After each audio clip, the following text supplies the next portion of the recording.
우리가 보기에서는 그 사람들 정말 용서하고 싶지 않고 용서해주고 싶지 않은 사람이에요. 근데 예수님은 그들을 회개하기만 한다면 용서해주겠다고 말씀을 하십니다. 우리도 어찌 보면 눈에 보이지 않는 친일 이런 것들은 아니지만은 하느님을 반대하는 친세속적인, 친권력적인, 친황금주의적인 그런 성향들이 있습니다. 그런 것 때문에 누구를 배신하느냐? 나라도 배신할 때도 있지만 하느님을 배신하는 경우가 많습니다. 근데 우리가 다시 하느님께 돌아가고 싶을 때 흉내만 내서는 안 된다는 거죠. 온전히 내 자신이 변해야 된다는 거죠. 사실은 인간은 변하기가 쉽지 않습니다. 그 온전한 변함이라는 거 너무 어려운 것이죠.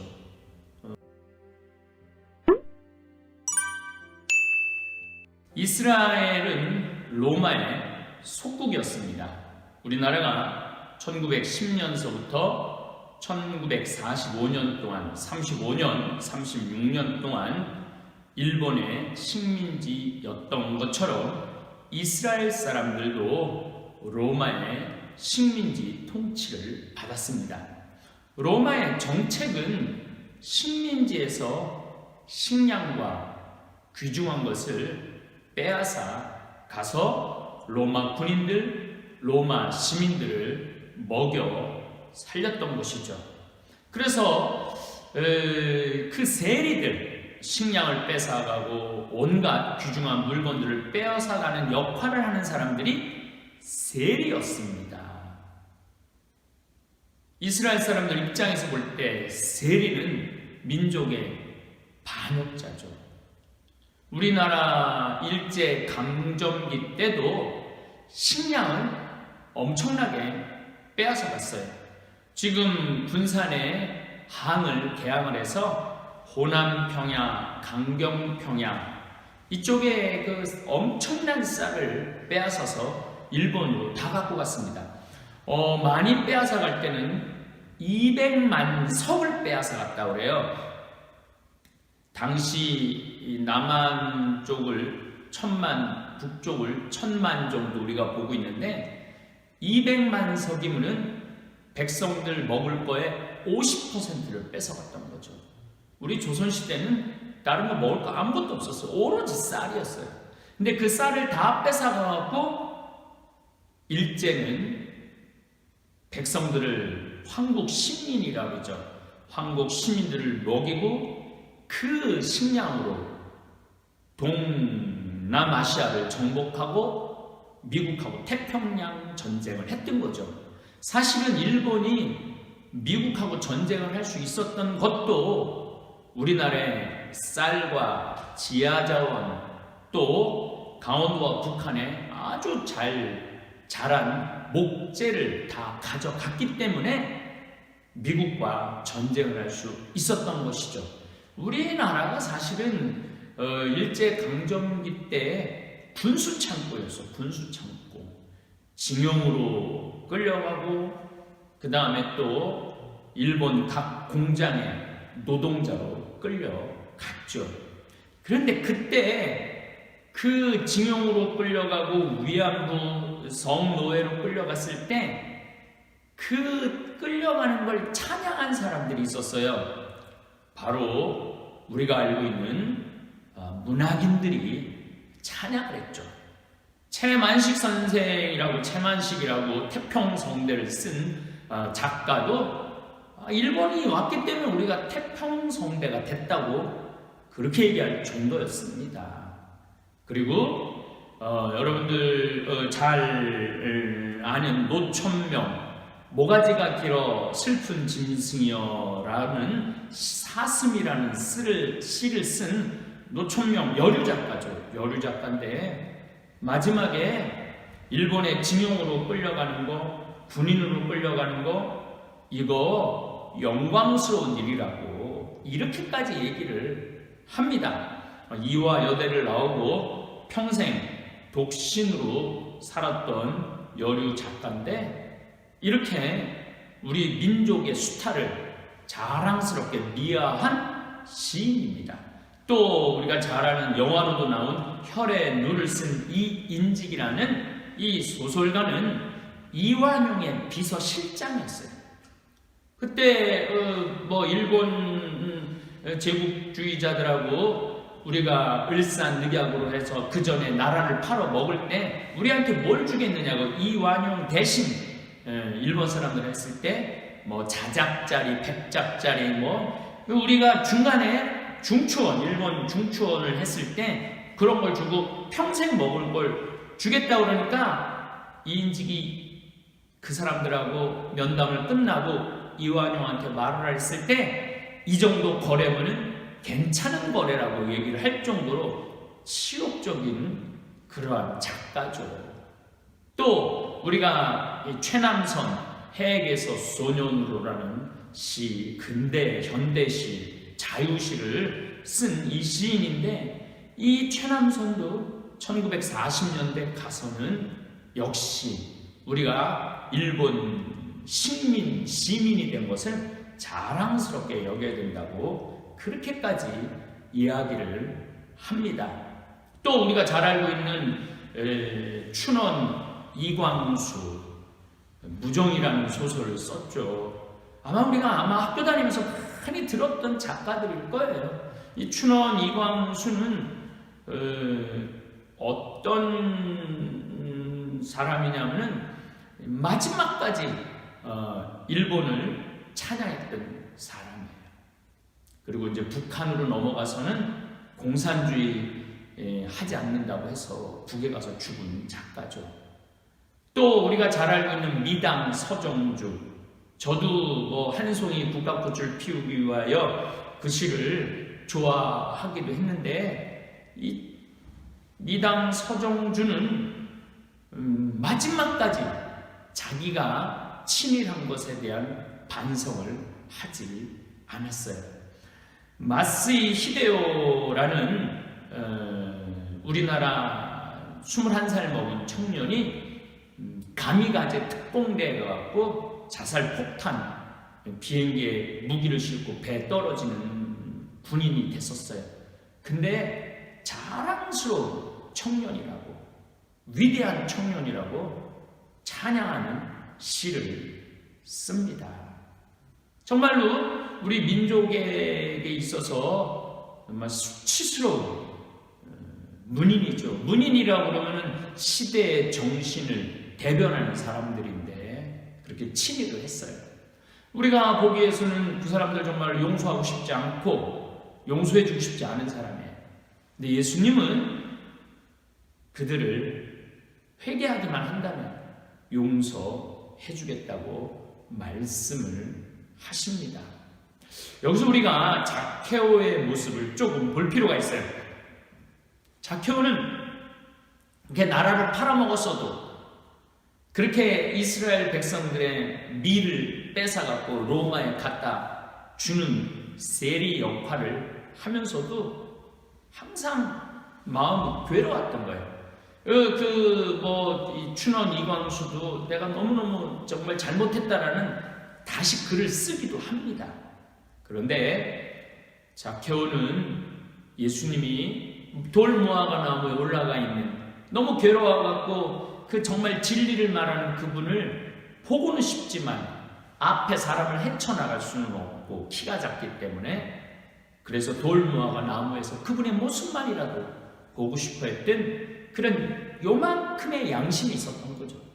예수님이 zakhe오야 오늘 내가 너 집에 머무르겠다 라고 말씀을 하시니까 기쁘게 맞아 드리고 재산의 반을 가난한 이에게 나눠주고 또 내가 잘못한 사람이 있으면 네 갑절을 갚겠다는 그때 예수님께서 말씀하십니다. 이 집은 오늘 구원받았다라고 말씀을 하십니다. 사실은 우리나라 2009년에 친일 명단을 발표를 했어요.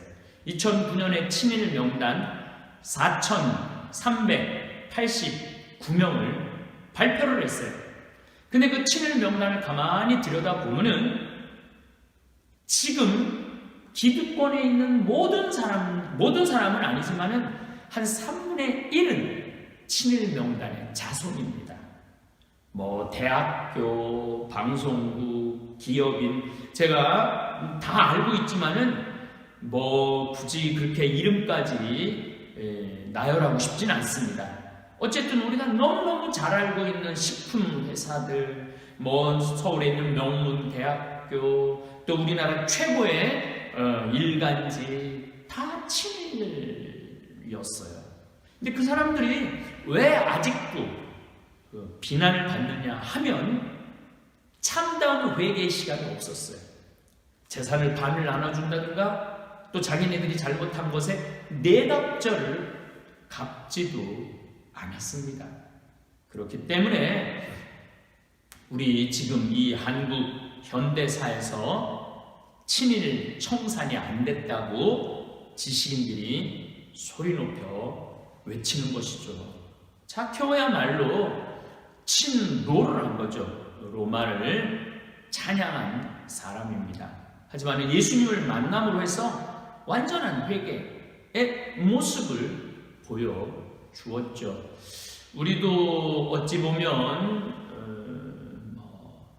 눈에 보이지 않는 친일 이런 것들은 아니지만은 하느님을 반대하는 친세속적인, 친권력적인, 친황금주의적인 그런 성향들이 있습니다. 그런 것 때문에 누구를 배신하느냐?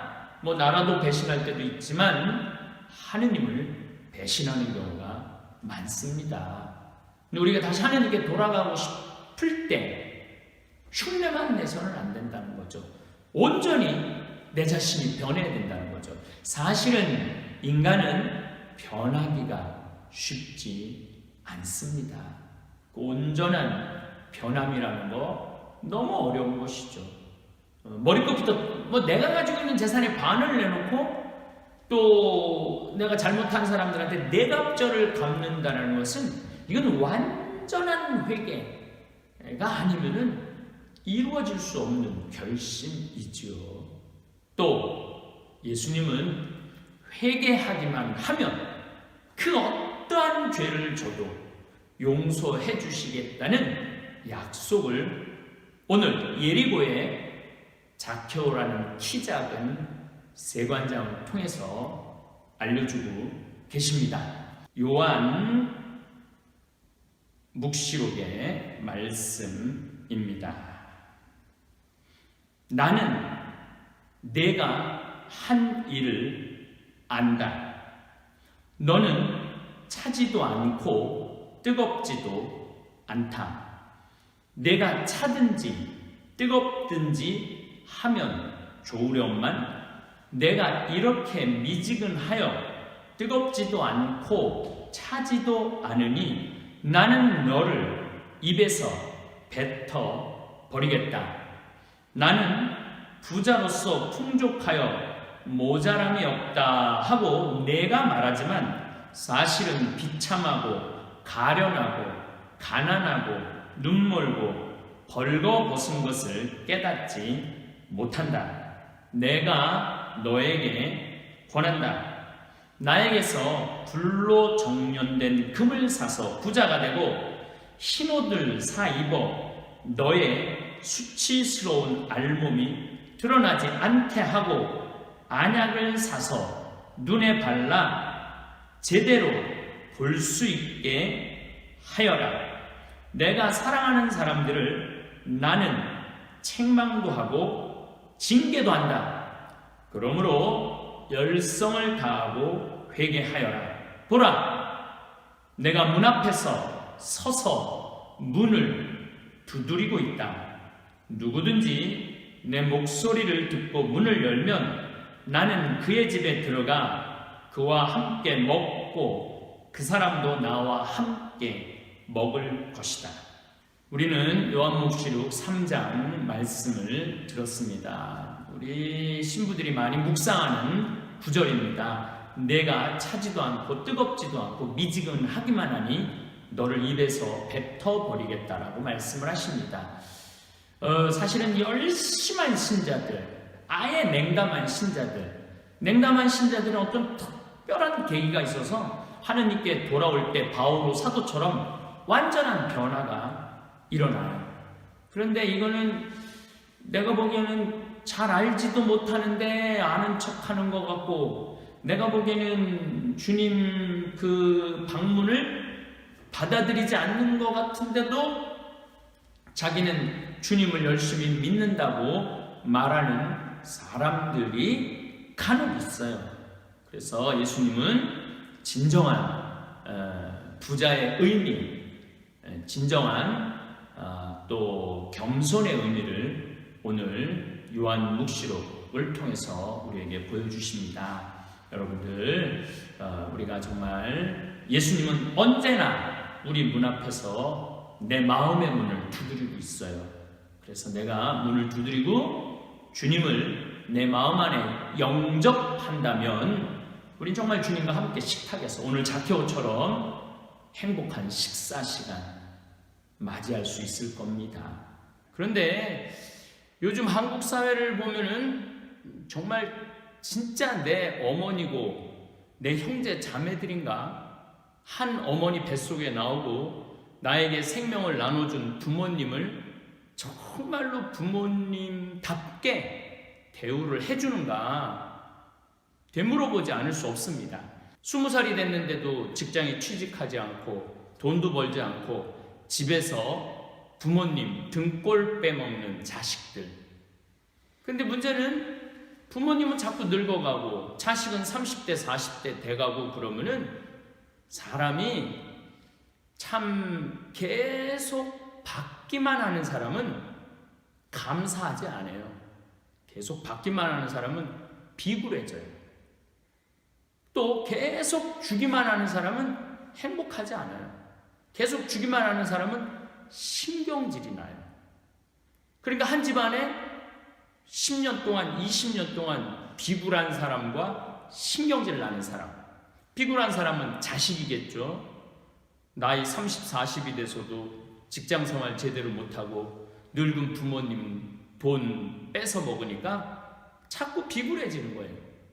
또 신경질 나는 사람은 누구냐면은 아직 남은 시간은 너무너무 많은데 자식이 돈도 안 벌고 이거 해보겠다고 말아먹고 저거 해먹겠다고 말아먹으면은 노년이 자꾸 불안한 거예요. 그러니까 자식한테 싫은 소리를 자꾸 하게 되죠. 캥거루 자식을 둔 집안에서는 매일매일 싸움이 일어나는 거예요. 저는 이게 다 대부분이 부모 탓이라고 생각이 들어요. 우리 자식들 키울 때 이렇게 말합니다. 너는 공부만 해. 엄마가 다 알아서 할게. 이 말이요. 애들 머릿속에는 나중에도 엄마가 다 알아서 한다고 생각을 해요. 그런데 엄마가 네 인생은 네가 주인공이니까 네가 알아서 살아. 중학교를 가든지 고등학교를 가든지 기술을 배우든지 대학을 가든지 네 인생의 주인공은 너야. 네가 알아서 살아야 돼. 그렇게 자꾸 아이한테 자립심을 기르고 기술을 가르쳐 준다든가 뭔가를 애가 할 수 있는 것을 도와줬다면 이 아이는 캥거루 자식은 되지 않을 거예요. 그런데 우리 인생에 공부만이 어떻게 행복에 가는 길이에요. 근데 대한민국은 공부를 잘해야만이 행복하다고 생각을 하는 거예요. 그러니까 공부 못하는 애들은 직장 취직도 못하고 불행한 거죠.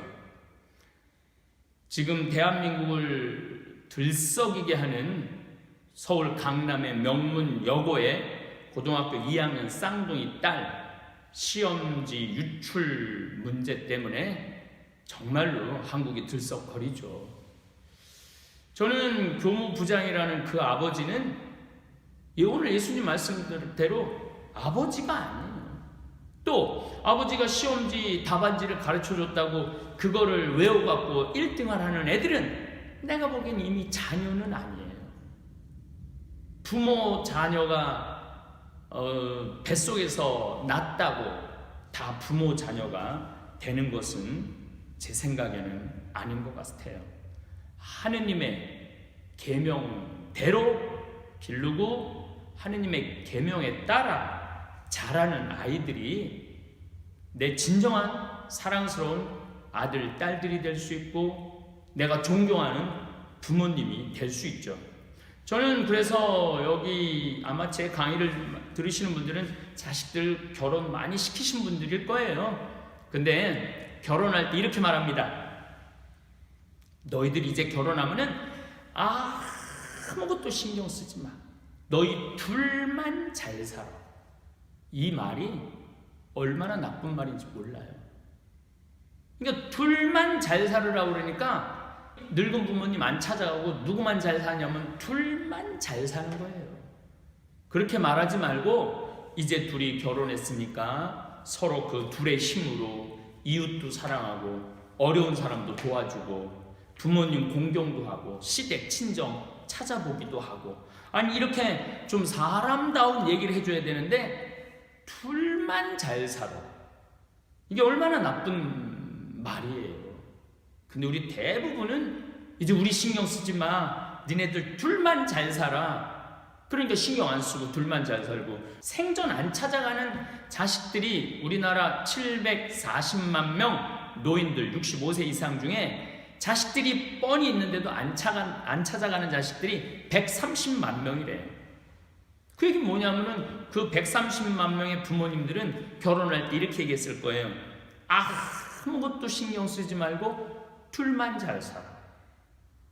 저는 이곳 베네딕토 수도원에 와서 어저께 수사님하고 얘기를 나누면서 여기 이제 전체 여기 머무르는 수사님은 60분 정도 되고 전체는 140분 정도 된대요. 근데 이제 베네딕토 수도원도 이제 수도자들이 이렇게 많이 들어오지 않는데 그리고 이제 나이 드신 수사님들도 꽤 있으시더라고요. 저 뒤에 돌아가신 수사님들 이렇게 보니까 1800년도에 태어나신 분들도 계세요. 그런데 몇 년 전까지만 해도 누워있는 수사님들, 젊은 수사님들이 마지막까지 다 돌봐드렸대요. 물론 지금은 누워있는 수사님이 한 분도 안 계시대요. 축복된 정말 베네딕토 복된 이름 말처럼 복된 수도원이죠.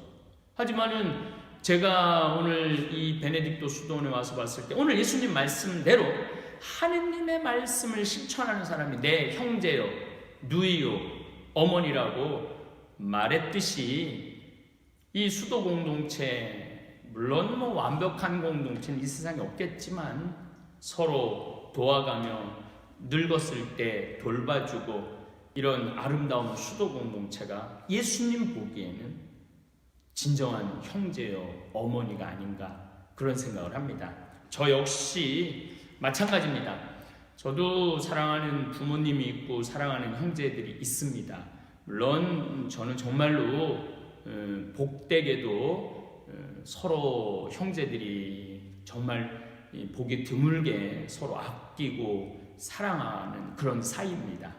그럼에도 불구하고 제가 잠비아 봉사활동을 떠날 때 나를 따라 나서는 100여 명을 보면은 그 사람들이 내 형제요, 동생이요, 또 부모 같은 분들이 나를 따라다녀요.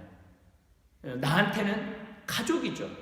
또 우리 지금 생태마을에 신부님이 4분이 사는데 뭐 매일 아침, 점심, 저녁을 같이 먹으니까 진정한 내 형제들이죠. 형제가 되기 위한 조건 첫 번째가 제가 보기엔 사랑이에요.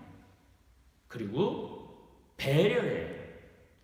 그리고 양보예요. 근데 우리는 경쟁을 가르치고 돈을 가르치고 권력을 가르치는 데서는 형제 애가 살아날 수가 없습니다.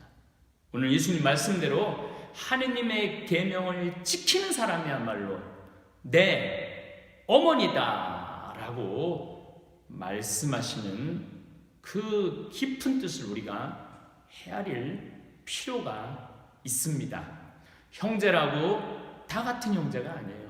온 집안 말아먹고 다 부모 미래 노년 말아먹고 형제들 뭐 빚보증서 갖고 형제들 그냥 고통스럽게 하고 그 다음에 뭐 그냥 뭐 좀 억울한 얘기하면은 뭐 한 놈이 뭐 한다고 나한테 이렇게 서러움을 줄 수 있느냐고. 안 그래도 서러운데, 내가 망해갖고 서러운데, 내가 돈이 없어서 나를 무시하느냐고.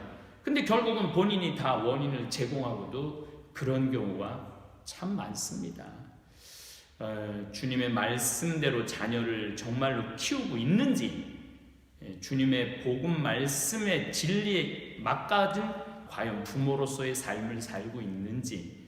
제가 보기에는 그 강남에 있는 고등학교의 그 두 딸은 기쁨, 자유, 평화 지금 없을 거예요.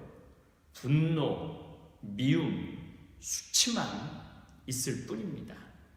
내 사랑하는 가족들이 자유와 기쁨과 평화를 누리기 위해서는 하느님의 계명, 하느님의 말씀이 우리 집안에 꽃피어야 된다는 사실 잊지 마시기 바랍니다. 오늘도 황창현 신부님의 강연에 함께해 주셔서 감사합니다. 이번 강연에서는 잘못을 뉘우치고 용서받는 삶에 대한 이야기를 나눴습니다. 우리가 살아가며 잘못을 저지르는 것은 누구나 겪는 일입니다. 중요한 것은 우리가 그 잘못을 어떻게 바라보고 어떤 태도로 대처하느냐는 것입니다. 예수님께서는 우리가 잘못을 뉘우치기만 한다면 어떤 죄라도 조건 없이 용서해 주신다고 말씀하셨습니다. 이것이 바로 예수님의 사랑이자 우리가 삶에서 누릴 수 있는 가장 큰 은총입니다. 그러나 신부님께서는 한 가지를 덧붙이셨습니다. 잘못을 뉘우친다는 것은 단순히 입으로 죄송합니다라고 말하는 것이 아니라 우리의 삶을 변화시키려는 노력이 반드시 따라야 한다는 것입니다. 사람이 온전히 변하기는 쉽지 않습니다. 우리는 반복해서 같은 실수를 저지르기도 하고 때로는 용서를 구한 뒤에도 삶을 바꾸지 못하는 자신을 발견합니다. 하지만 중요한 것은 포기하지 않는 태도입니다. 하느님은 우리의 중심을 보십니다. 우리가 변하려고 애쓰는 과정에서 흘리는 눈물과 땀을 누구보다 잘 아시며 그 노력조차도 축복으로 채워주신다는 것입니다. 또한 신부님께서는 하느님께서 우리의 모든 행동을 알고 계심을 기억하라고 말씀하셨습니다. 하느님은 우리 삶의 구석구석을 꿰뚫어 보시며 우리가 무엇을 하고 있는지, 어떤 마음으로 살아가고 있는지를 모두 아십니다. 그러니 우리의 삶이 하느님의 계명을 따르는 방향으로 나아가도록 노력해야 한다는 것입니다. 하느님의 계명은 우리에게 무거운 짐을 지우기 위한 것이 아닙니다. 오히려 우리가 더 나은 삶을 살도록 이끄는 사랑의 길잡이입니다. 계명을 지키며 사는 삶은 단순히 의무감에서 오는 것이 아니라 우리의 삶을 더 평화롭고 풍요롭게 만들어줍니다.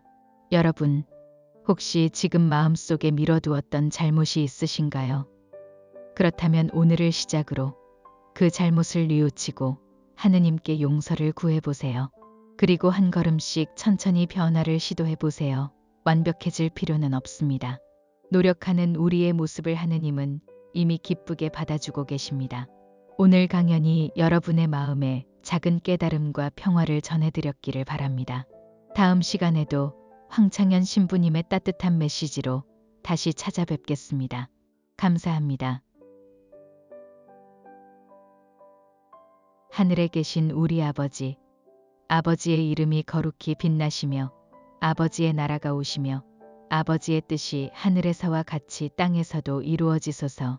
오늘 저희에게 일용할 양식을 주시고 저희에게 잘못한 일을 저희가 용서하오니 저희 죄를 용서하시고 저희를 유혹에 빠지지 않게 하시고 악에서 구하소서. 아멘.